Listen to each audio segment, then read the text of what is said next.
Hello students, मैं अनुप्रीता मिश्रा एक बार फिर आप लोगों के सामने स्कॉट कनेक्शन का थर्ड पार्ट लेकर आई हूँ। आज इसमें हम डिस्कस करेंगे एक प्रॉब्लम जो कि अनबैलेंस्ड लोड से रिलेटेड है। अनबैलेंस्ड लोड जो टू फेज साइड में लगाया है और उसकी वजह से हम सप्लाई साइड के करंट्स को फाइंड आउट करेंगे। जनरली इसी टाइप के क्वेश्चंस एग्जाम्स में आते हैं। जब मैं एक बार पूरा इलेक्ट्रिकल मशीन्स पढ़ा दूंगी फिर मैं धीरे धीरे गेट के क्वेश्चंस वगैरह भी लेना शुरू करूंगी। चलिए तो क्वेश्चन देख लेते हैं क्या है। A Scott connected transformer supply two single phase furnaces at 100 volts each taking 200 kilowatts। इसका मतलब ट्रांसफॉर्मर जो दो लगे हुए हैं स्कॉट कनेक्शन के, उसमें एक ट्रांसफॉर्मर पर एक सिंगल फेस फर्नेस लगी हुई है, दूसरे पर दूसरी सिंगल फेस फर्नेस लगी हुई, और इंडिविजुअल फर्नेस जो है वो 200 किलोवाट्स का लोड रिक्वायर्ड है उसे। The load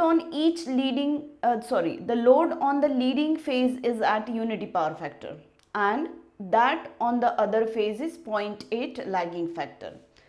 leading power factor वाला कौन सा ट्रांसफार्मर है जो लीडिंग पावर फैक्टर का ईएमएफ इंड्यूस करता है अपनी सेकेंडरी में? वो टीजर ट्रांसफार्मर है, और मेन ट्रांसफार्मर जो है वो उसके 90 डिग्री लैगिंग पर रहता है। तो लीडिंग पावर फैक्टर वाले ट्रांसफार्मर का जो लोड है, मतलब टीजर ट्रांसफार्मर का जो लोड है वो यूनिटी पावर फैक्टर पे है, और मेन ट्रांसफार्मर का जो लोड है वो 0.8 पावर फैक्टर लैगिंग पर है। अब ये भी दिया हुआ है the three phase input line voltage is 11,000, मतलब सप्लाई साइड से लाइन टू लाइन वोल्टेज जो है वो 11,000 वोल्ट्स का है। Calculate the line currents on the primary side, मतलब प्राइमरी साइड के लाइन करंट्स अपने को कैलकुलेट करने हैं, मतलब आई, आई बी और I C. Neglect magnetising current and leakage impedance. अब ये जो दो टर्म्स आ रही है, मैं बार बार बोल रही हूँ, मैं ट्रांसफार्मर एक्शन के साथ ये सारी चीज़ें, और ट्रांसफार्मर जो सिंगल फेज ट्रांसफार्मर वाली सीरीज़ मैं कल परसों से स्टार्ट कर रही हूँ, तो उसमें ये सारे टर्म्स डिस्कस हो जाएंगे। ड्रॉ फेजर डायग्राम, ये सब हमें करना है। चलिए अपन गिवन को लिस्ट आउट कर लेते हैं।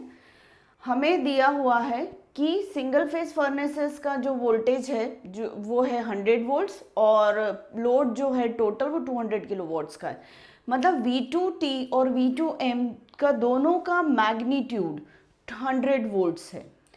लोड जो है जैसा अभी मैंने बताया 200 किलोवाट्स, अगर मैं किलो हटा देती तो 10⁻³ से मल्टीप्लाई कर दूंगी तो ये पूरा 200,000 ये वॉट्स हो जाएगा।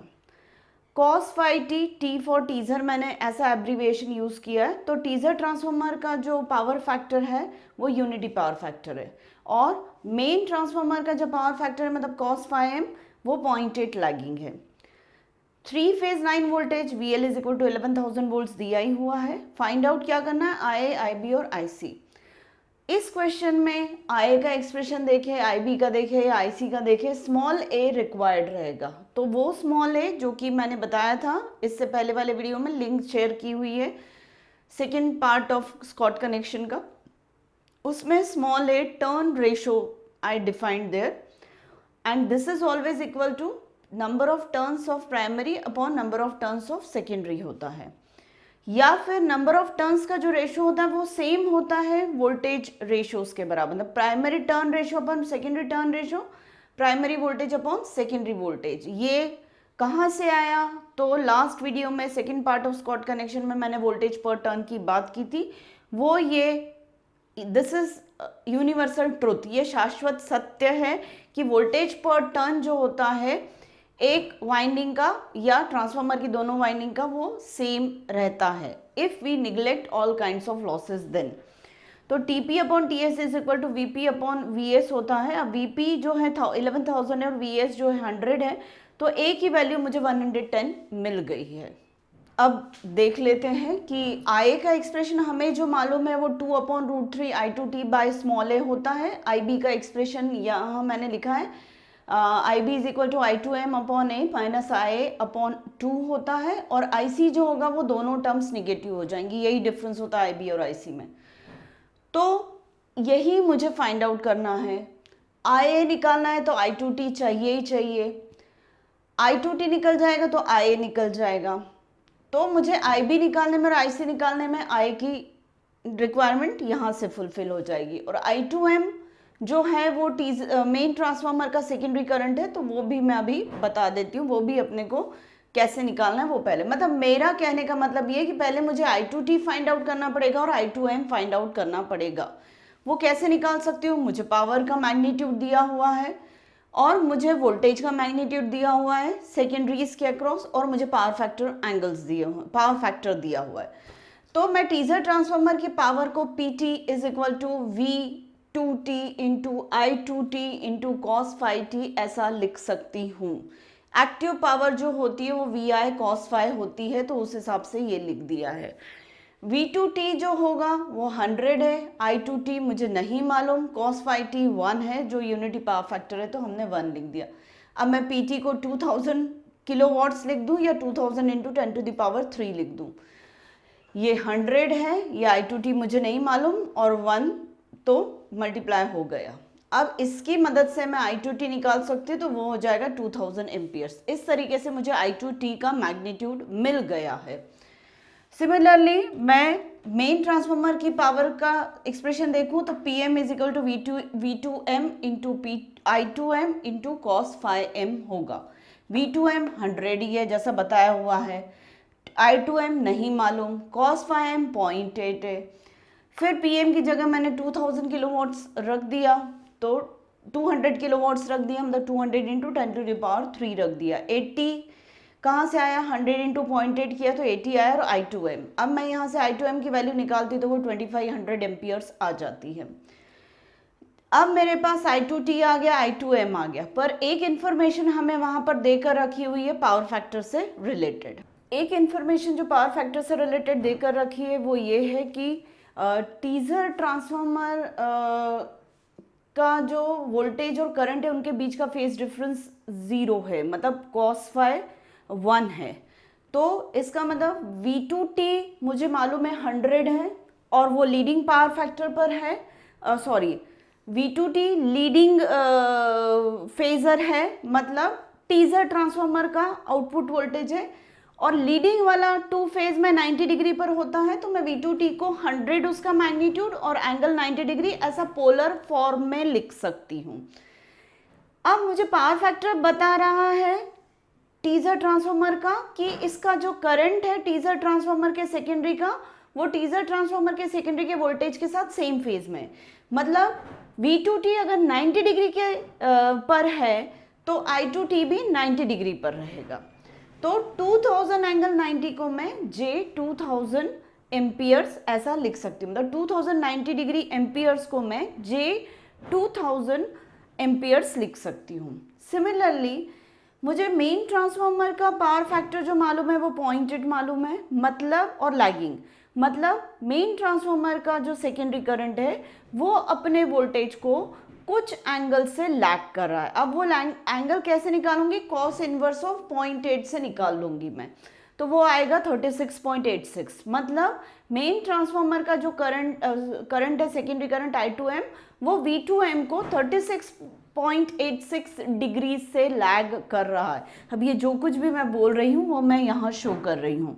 V2T और I2T दोनों सेम फेज में है, दोनों 90 डिग्री पर है। नेचुरली मेरा रेफरेंस ये वाला हो गया। V2M को मैं डिफाइन कर सकती हूँ 100 एंगल 0 से, पोलर फॉर्मेट में 100 इसका मैग्नीट्यूड है ही, वो लिखा हुआ है, और 0 डिग्री क्योंकि ये मेन ट्रांसफार्मर में इंड्यूस हुआ वोल्टेज, और मेन ट्रांसफार्मर का इंड्यूस वोल्टेज मैं 0 डिग्री पर रेफरेंस पर लेकर चल रही हूँ। तो V2M रेफरेंस पर है, एंगल 0 डिग्री हो गया, मैग्नीट्यूड 100 हो गया। अब इससे करंट जो होगा I2M वो लैगिंग में होगा, तो मैंने माइनस लिख दिया। I2M का मैग्नीट्यूड 2500 हम पहले ही निकाल चुके हैं, तो 2500 एंगल माइनस 36.86 एम्पियर्स इतना है। अब माइनस 36.86 से मैं IM को इसके पीछे लैगिंगनेस में शो कर रही हूँ, तो ये I2M है, मतलब ये लोड बैलेंस्ड नहीं है, क्योंकि करंट की रिक्वायरमेंट दोनों की कैसी है? डिफरेंट है। दोनों करंट्स जो है वो सेम 90 डिग्री के फेज डिफरेंस पर नहीं है, दोनों के पावर फैक्टर डिफरेंट है, इसलिए बैलेंस्ड लोड नहीं है। Magnitude of the voltage V2M और V2T और V2M बराबर है, करंट दोनों के जो है वो डिफरेंट आ रहे हैं, दोनों के पावर फैक्टर एंगल डिफरेंट है, मतलब बैलेंस्ड लोड नहीं है, भले ही वोल्टेजेस दोनों के सेम मैग्नीट्यूड के हो चलेगा।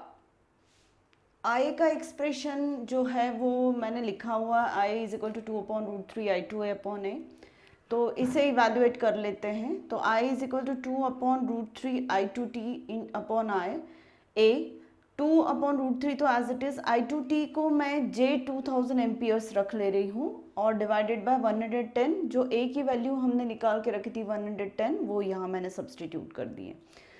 अभी बोर्ड मैंने रब कर दिया क्योंकि सम को पूरा करना था, तो वहाँ लिखा हुआ था a इज इक्वल टू 110। अब इसको जब मैंने सॉल्व किया तो I की वैल्यू J 21 एम्पियर्स आई है, ये हो गया। अब IB का एक्सप्रेशन क्या है, I2M upon A minus I/2।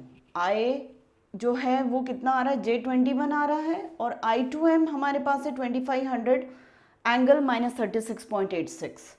तो यहाँ पर मैंने I2M जो रखा है वो 2500 एंगल माइनस 36.86 डिविजन में A मतलब 110 माइनस J 21/2 ऐसा लिखा है। अब इसको मैं सॉल्व कर रही हूँ। वहाँ पर 2500 एंगल माइनस 36.86 को एक्सपैंड कर दिया है, पोलर से हम रेक्टेंगुलर फॉर्मेट में लिख चुकी हूँ। तो वहाँ लिखा है मैंने 2500 cos minus 36.86 plus J 2500 sine minus 36.86, और इस पूरे के अपॉन में मैंने 110 लिखा हुआ है, और वहाँ पर कर्व ब्रैकेट दिया हुआ है, माइनस J 21/2 को 10.5 लिखा हुआ है। अब 2500 कॉस माइनस 36.86 मतलब ये होता है कॉस माइनस 36.86 मतलब कॉस 36.86, और उसकी वैल्यू हमें 0.8 मालूम है क्योंकि वहीं से 36.86 एंगल आया। तो 2500 इंटू 0.8 करते हैं तो 2000 आएगा, और 2500 इंटू साइन माइनस 36.86, तो साइन के एंगल का जो माइनस है वो बाहर आ जाएगा। जे है ही 2500 इंटू साइन 36.86 जो है वो 0.6 होता है, तो कैलकुलेट करते तो वो 1500 आ जाता है। मतलब ये वाला जो एक्सपैंड हुआ है 2500 एंगल माइनस 36.86, ये 2000 माइनस J 1500 बन गया, और डिवीजन में 110 A की वैल्यू स्मॉल a की टर्न रेशो की है, और माइनस J 10.5 लिखा ही हुआ है। पूरा जब हम सॉल्व करते हैं रियल और इमेजिनरी को मिक्स करते हैं तो यहाँ पर रियल 18.18 आ रहा है और इमेजिनरी आ रहा है माइनस J 24.13। अब मुझे मैग्नीट्यूड चाहिए अगर IB का, तो मैंने स्क्वायर रूट रियल पार्ट का स्क्वायर प्लस इमेजिनरी पार्ट का स्क्वायर और उसका स्क्वायर रूट लेते तो हम मैग्नीट्यूड निकाल सकते हैं। ये है रेक्टेंगुलर टू पोलर ट्रांसफॉर्मेशन में मैग्नीट्यूड कैसे निकालना, तो वो 30.1 आया, मतलब IB की वैल्यू 30.1 एम्पियर्स आई है। सिमिलरली हम IC की वैल्यू को भी निकाल सकते हैं, minus I2M upon A minus I/2 करके, दोनों टर्म्स निगेटिव होती है, पूरा वही का वही, बस माइनस साइन चलेगा, उसकी वजह से IC जो आएगा वो माइनस 18.8 प्लस J 3.13 आ जाएगा, और IC का जब मैं मैग्नीट्यूड निकालने जाऊंगी तो under root of 18.18 square plus 3.13 square का स्क्वायर और उसका अंडर रूट पूरा करेंगे तो मैग्नीट्यूड मुझे 18.44 मिलेगा। मतलब तीनों का मैग्नीट्यूड जो है वो डिफरेंट आ रहा है। IA का आ रहा है J 21, IB का आ रहा है 30.1, और अगर मैं मैग्नीट्यूड की बात करूँ तो यहाँ 21 एम्पियर से मैग्नीट्यूड, वहाँ पर आ रहा है 30.1 मैग्नीट्यूड, और IC का आ रहा है 18.44 मैग्नीट्यूड। मतलब तीनों करंट्स डिफरेंट है, तीनों करंट्स डिफरेंट है, मतलब अनबैलेंस्ड लोड था 2 फेज वाला, तो सप्लाई साइड के तीनों फेजेस का भी लाइन करंट कैसा आया, अनबैलेंस्ड ही, मतलब अनइक्वल मिल रहा है हमें। चलिए अब इसका फेजर डायग्राम देख लेते हैं अपन। तो I 2/√3 I2TA है, मतलब I जो है वो किसके अलॉन्ग होगा, I2T के अलॉन्ग होगा, और यही I1T भी होता है जो कि मैं अपने सेकेंड वीडियो में बता चुकी हूँ, जिसकी लिंक मैंने शेयर करके रखी हुई है। तो I जो है वो I2T के पैरेलल ही होगा, बस मैग्नीट्यूड इतने फैक्टर से चेंज हो जाएगा 2/√3 इंटू स्मॉल a से। तो I2T के अलॉन्ग ही IA ड्रॉ किया, ये मैं लास्ट वीडियो में भी एक्सप्लेन कर चुकी हूँ फेजर डायग्राम। तो I2T के पैरेलल ही IA या I1T बनेगा, बना लिया। अब IB जो है वो I2M की डायरेक्शन में एक उसका फेजर आएगा, मतलब आई बी जो है वो दो फेजर से मिलके बन रहा है, आई टू एम फेजर से और आई ए फेजर से। तो आई टू एम डिवाइडेड बाय ए ये ड्रॉ कर लिया, पर ये किसके पैरेलल ड्रॉ होगा, ये parallel to I two M draw होगा। आई टू एम ऐसा ड्रॉ हो रहा है तो ये वाला भी I two M by A भी ऐसा ही ड्रॉ होगा। अब उसके आगे मुझे minus I by two next phasor बनाना है, तो आई की पॉजिटिव डायरेक्शन ये होगी, तो माइनस आई की पॉजिटिव निगेटिव डायरेक्शन ये होगी विथ 1/2 फैक्टर, तो माइनस आई बाई टू ये वाला फेजर हो जाएगा। तो एक phasor I two M by A I two M की डायरेक्शन में बना, दूसरा phasor minus I by two I के अपोजिट बना, तो ये वर्टिकली अपवर्ड है तो ये वर्टिकली डाउनवर्ड हो गया, तो माइनस आई बाई टू ये बन गया। तो जहाँ से I two M by A phasor start हो रहा है, जहाँ आई ए बाई टू खत्म हो रहा है उसको ज्वाइन करेंगे तो हमें आई बी मिल जाएगा। This is law of triangle of phasor addition, उसके अकॉर्डिंग बना है कि एक फेजर ये जहाँ एंड हो रहा है उसके आगे ये फेजर बनाया, तो रिजल्टेंट फेजर इसके स्टार्टिंग से इसके एंड पर वो लाइन जो बनेगी वो रिजल्टेंट फेजर आई बी की होगी। और सिमिलरली आई सी भी किससे मिलके बन रहा है, minus I two M by A और minus I A by two से। तो पहले मैं यहाँ पर मुझे I two M positive direction का बनाना था, तो यहाँ पे हम I two M negative direction का बनाएंगे और 1/a फैक्टर के साथ, तो minus I two M by A बन जाएगा। माइनस आई बाई टू वैसा ही होगा जैसा कि ये वाला है, तो नीचे downward minus I by to किया, तो इस फेजर के एंड से ये वाला फेजर ड्रॉ किया, तो आई सी कहाँ बनेगा, इसके स्टार्टिंग से इसके एंडिंग तक आई सी बनेगा, मतलब इसके स्टार्टिंग से इसके एंडिंग पर आई सी कनेक्ट हो जाएगा। ये भी वही law of addition of phasor है with the help of triangle. तो ये फेजर डायग्राम भी हमको इस क्वेश्चन में कहा था फेजर डायग्राम ड्रॉ करने के लिए, तो सेकेंडरी का मैं पहले ही बता चुकी थी, प्राइमरी का ये और बता दिया, तो ये फेजर डायग्राम ड्रॉ हो गया। इस तरीके से हम पूरा सम सॉल्व कर सकते हैं। उम्मीद है आपको मेरा पढ़ाया हुआ समझ में आ रहा होगा। प्लीज़ मेरे चैनल को लाइक शेयर और सब्सक्राइब करिए।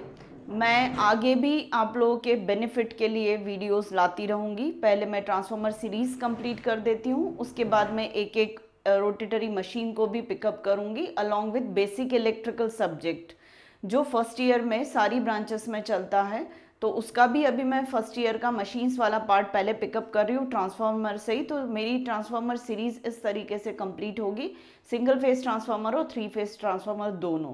पैरेलल में दो दो वीडियोस मैं एक एक दिन में भी अपलोड कर सकती हूँ, पर रेगुलर मेरा एक वीडियो रात को 9 बजे पब्लिश होता ही है।